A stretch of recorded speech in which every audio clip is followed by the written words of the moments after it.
Et voilà, c'est parti. Bonjour tout le monde. Donc une nouvelle vidéo sur le langage Visual Basic. Et cette fois-ci, on va apprendre ce que c'est que les variables.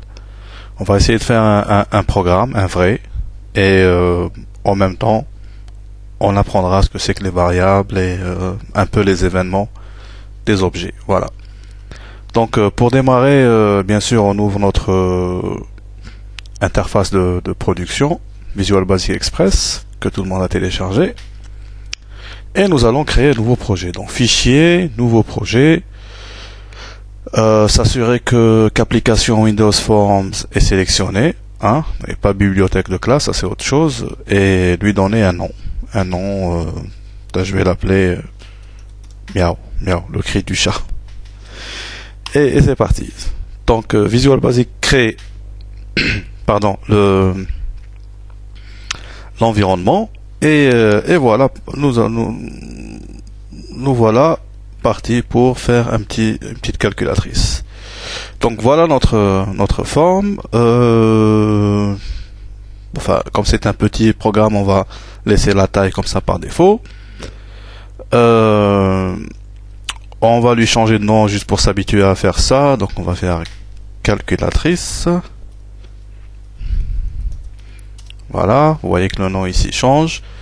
Calculatrice. Et on va maintenant installer les objets. Et donc je vais faire du glisser-déposer pendant quelques secondes. Et pendant ce temps-là, on va écouter de la musique.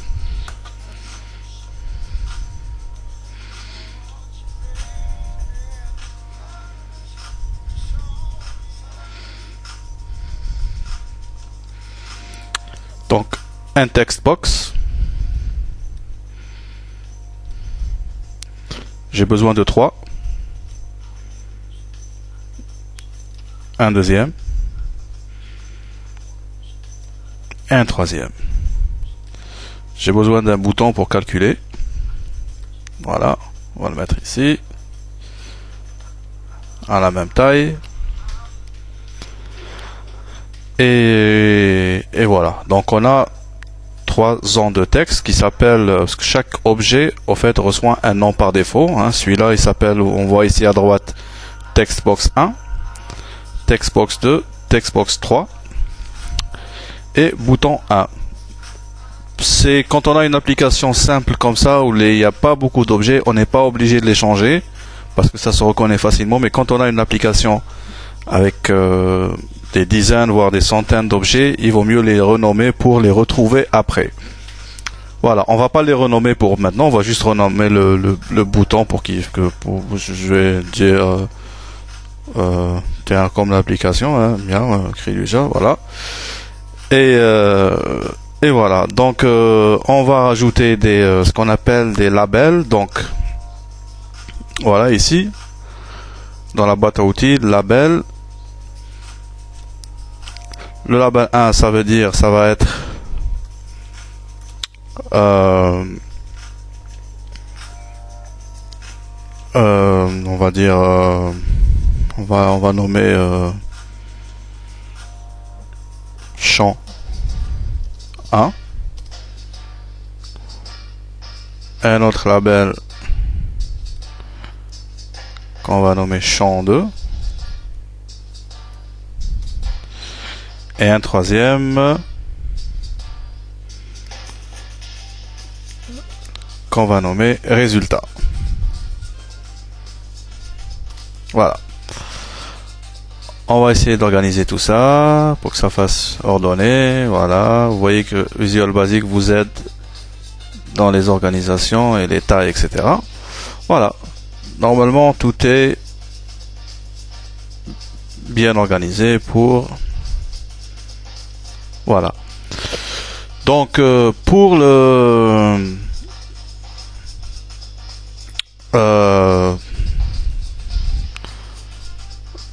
allez, on va ajouter juste pour un label ici qu'on va appeler, on va mettre calculatrice, juste pour lui changer la taille, etc. hein. Vous voyez, size ici, je vais mettre 200.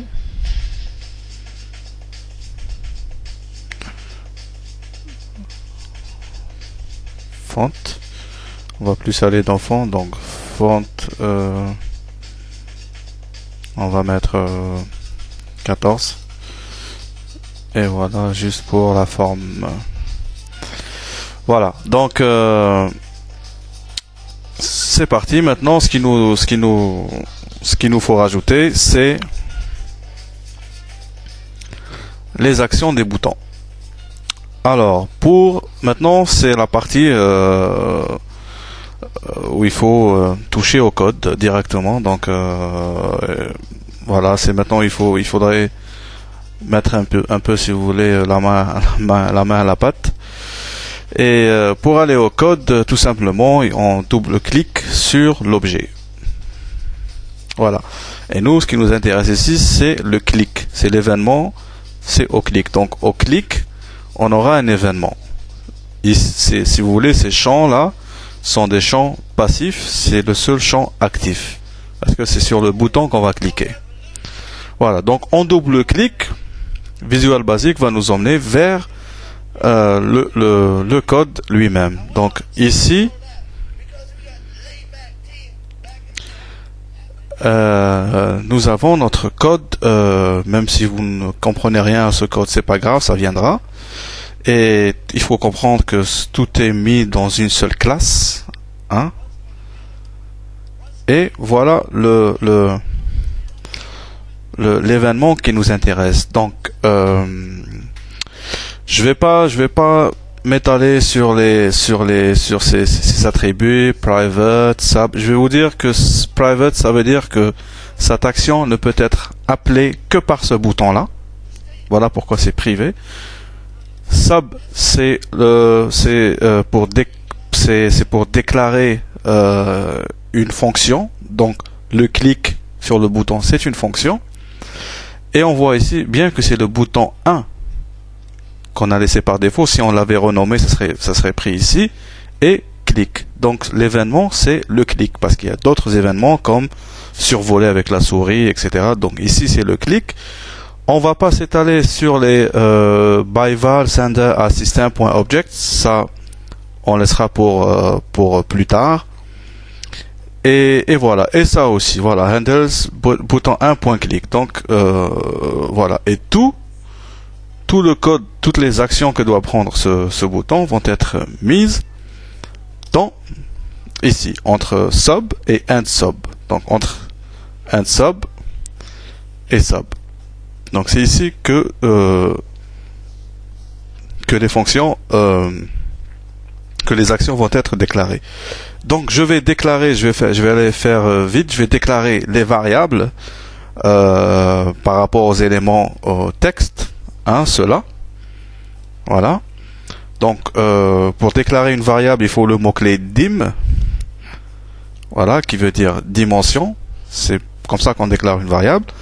Et je vais dire, allez, A,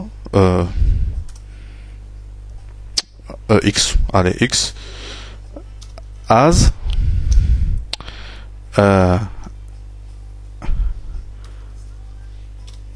Integer. Donc, X est un entier, est un nombre entier. Donc on a deux variables déjà. Donc dim y as integer, et je peux lui donner sa valeur directement ici. Textbox 1, on le voit ici. Point texte. Voilà.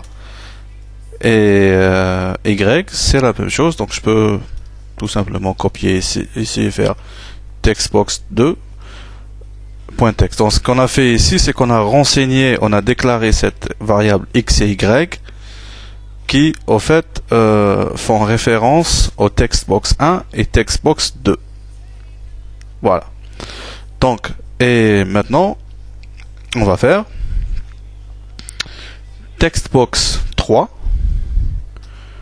point texte égale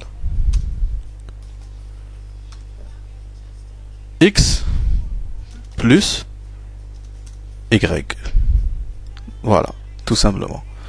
Donc au clic, on aura la somme, l'addition de